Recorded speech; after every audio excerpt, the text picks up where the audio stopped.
Subscribe करें हमारे YouTube channel साधना gold को और पाएं वीडियोस सबसे पहले। बेल आइकन दबाना ना भूलें। जब ईश्वर धरा पर आते हैं, जब भी ईश्वर धरा पर आता है और ईश्वर अपने कार्य को पूर्ण रूपेण जब सुसज्जित करना चाहता है तो उन्हें कुछ चीजों की आवश्यकता पड़ती है। वो कौन कौन सी चीजें हैं? वो हैं भूमि, वायु, आकाश, मन, बुद्धि, अग्नि, जल और अहंकार। पांच भूत, मन, बुद्धि, अहंकार। पांच भूत से हम भी निर्मित हुए हैं, पांच भूत से जगत निर्मित हुआ है और मन, बुद्धि, अहंकार, ये हो गए 8। ये 8 है प्रवृत्तियां, इनको बोलते हैं प्रवृत्ति। तो ईश्वर जब आएगा और जब वो पूर्ण सत्ता को लेकर आएगा तो वो बिना इन प्रवृत्तियों के नहीं आ सकता। अर्थात उस शक्तिमान को भी कार्य करने के लिए शक्ति की आवश्यकता होती है और बिना शक्ति के वो शक्तिमान नहीं है। तो जब वो शक्तिमान अवतार लेता है तो उसकी लीला के स्वरूप के अनुसार उसे ये देखना होता है कि मुझे कौन कौन से कार्य करने हैं। ऐसी स्थिति में भगवान कृष्ण, जिसको कहा जाता है कि उनका अवतार कई बहुलीलाओं के लिए था, तो भगवान श्री कृष्ण को इन प्रवृत्तियों की सर्वाधिक आवश्यकता थी। इन सभी प्रवृत्तियों ने, चाहे वो भूमि हो, वायु हो, आकाश हो, जल हो, अग्नि हो, मन हो, बुद्धि हो, अहंकार हो, इन सब ने नारी का रूप लिया और ये सब 8 पटरानियां बनी। अब बात आती है कि ठीक है, चलिए 8 तो समझ में आई, लेकिन 16,100 ये कैसे? तो इनके दर्शन में जाएं। एक बार भगवान नर नारायण बड़ी सुंदर तपश्चर्या कर रहे थे बद्रिकायन क्षेत्र में, बड़ी सुंदर तपश्चर्या, और उनकी तपश्चर्या का तेज इतना बढ़ा कि डमाडोल होने लगी स्थितियां। तब श्री इंद्र ने घबरा कर कामदेव को बोला, कामदेव मेरे लिए कुछ काम कीजिए। कामदेव कहते हैं क्या करना है बताइए। तब कामदेव से इंद्र कहते हैं कि जाइए इनके तपश्चर्या को भंग कीजिए वरना गड़बड़ हो जाएगी, ज्यादा तेज हो गया। और इंद्र कभी नहीं चाहता कि उससे ज्यादा तेज किसी और का हो। इंद्र ने इस कोशिश को कार्य करने के लिए उनको बोला और कामदेव 16,050 अप्सराओं के साथ बद्री क्षेत्र में पहुंचे। 16,050 अप्सराओं के द्वारा भगवान नर नारायण की तपस्या को तोड़ने का प्रयास किया गया और अथक प्रयास हुए, लेकिन वो तपश्चर्या ना टूटी। तो उनके उस स्वरूप, उस सब को देखकर, सबको देख के आनंद से भरी हुई वो अप्सराएं उनके उस स्वरूप पर मोहित हो गई। वाह भाई, क्या व्यक्ति है! हमने इतना सब कुछ इनके लिए किया, लेकिन इन्होंने अपने भाव को यथावत रखा। अर्थात ये सिद्ध है, ऐसे सिद्ध पुरुष का संग करना जीवन का सबसे बड़ा संग है।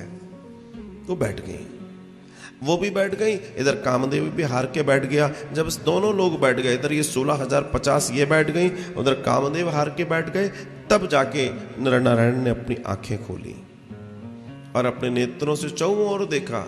अनेकों सौंदर्य से भरी हुई कई सारी अप्सराएं 16,050, और कामदेव भी सर को ऐसे डल करके बैठे हुए। भगवान पूछते क्या हुआ? कुछ नहीं, बस वो बोला मैं समझता हूं।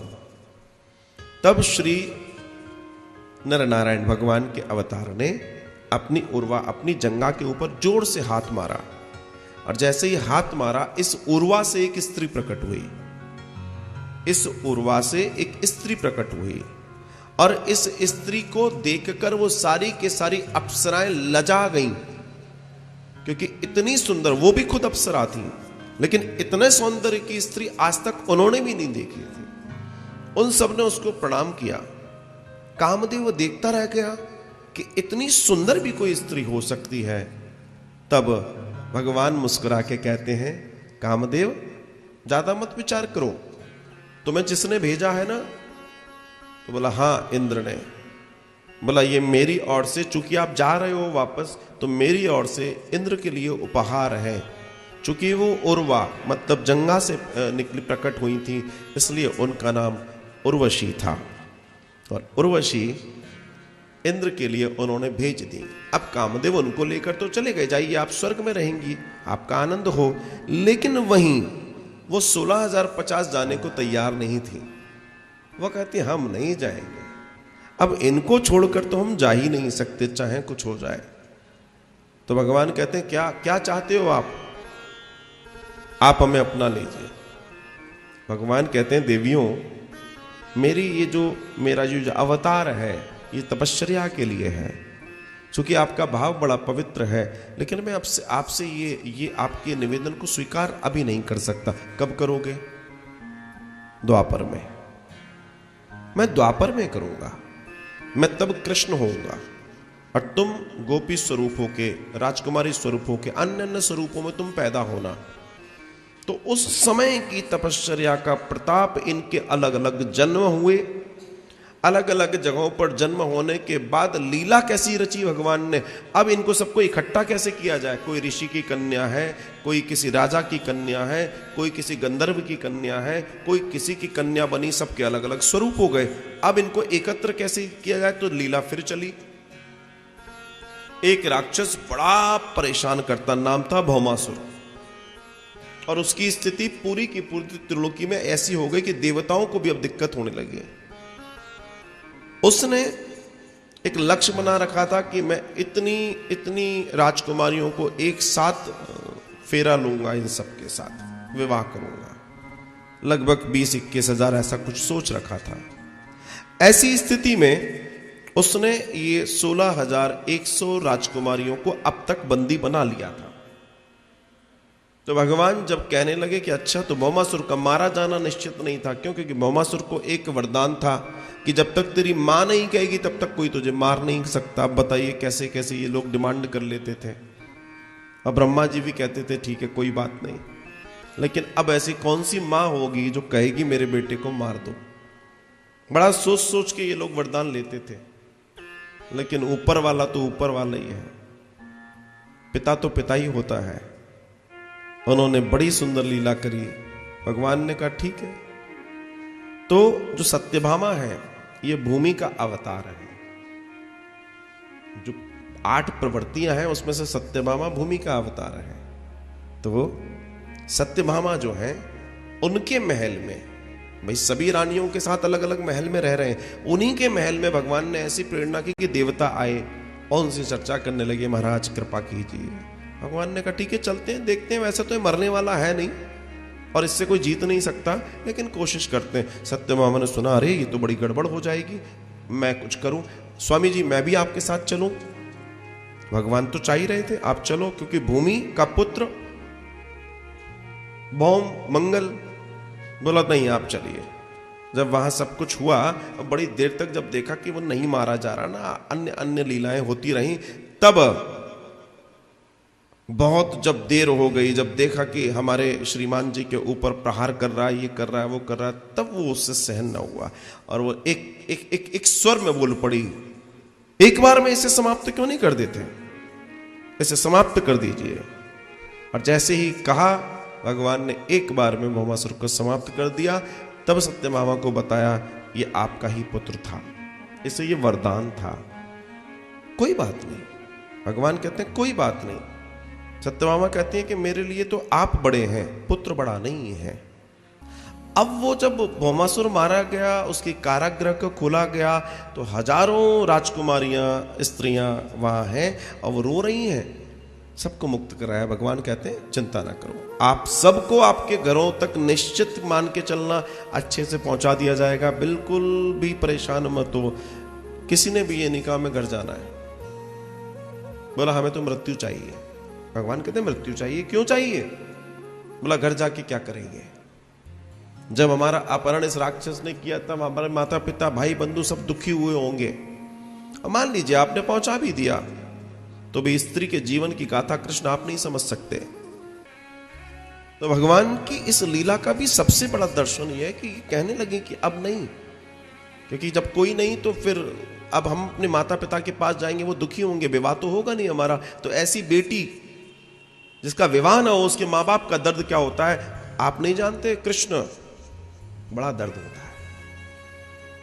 एक दर्द तो हम दे ही चुके हैं, सोच रहे होंगे मर गई होगी, जो हो गया और ले गया, लेकिन अब दूसरा दर्द नहीं देंगे।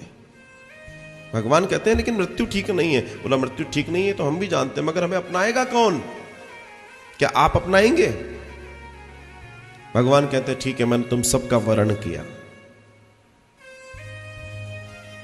ऐसे ये सारी की सारी राजकुमारियां 16,050 का भगवान वर्ण करते हैं। उसके बाद वेद, पुराण, उपनिषद, हमारे जितने साहित्य हैं, ये सब इन अगली 50 के रूप में प्रकट हो जाते हैं। बोला साहब आपके बिना हम कैसे रहेंगे, हमारा भी वर्ण कीजिए।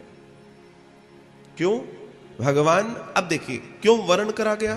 अब 16,108 तो हो गए, लेकिन भगवान ने शास्त्रों का वर्ण क्यों किया? इसलिए क्योंकि अगर शास्त्र नहीं होंगे तो भगवान का परिचय कौन देगा? भगवान का परिचय शास्त्र ही है, भगवान का परिचय कथाएं ही है, भगवान का परिचय यही है। अगर ये ना हो, राम आते रामायण ना आए, कृष्ण आए गीता ना आए, तो कृष्ण को कौन जानेगा? भगवान आएंगे तो वेद भी आता है, चाहे वो रामायण के रूप में आए, चाहे वो गीता के रूप में आए, चाहे वो महाभारत के रूप में आए, चाहे वो उपनिषद के रूप में आए, चाहे वो पुराण के रूप में आए। भगवान आएंगे तो वेद भी आएंगे, क्योंकि वो महिमा है। अगर आप किसी को जानेंगे ही नहीं, साहित्य ही नहीं होगा, तो भगवान को कैसे जान पाओगे? संभव ही नहीं है, हो ही नहीं सकता। और यही अपने जीवन का दर्शन है।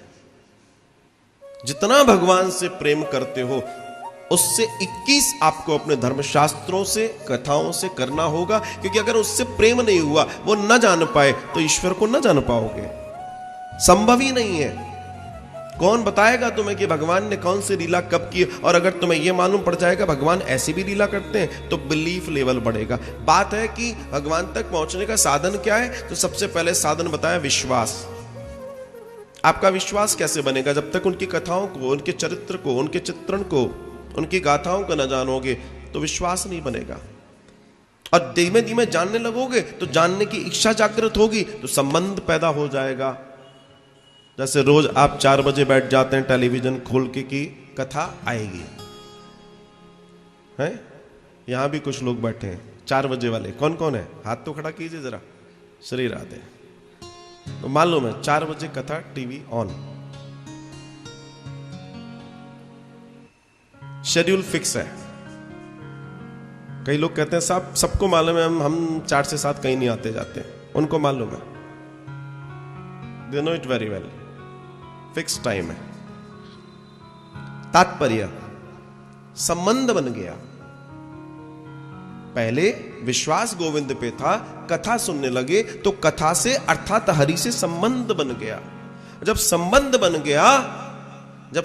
बन गया तो समर्पण हो गया और वृंदावन आ गए। बस यही है। विश्वास, संबंध और समर्पण, ये 3 चीजें हमें सत्संग में प्राप्त होती हैं, और इन्हीं 3 चीजों से उस गोविंद की प्राप्ति होती है। ये बड़ा सरल साधन है।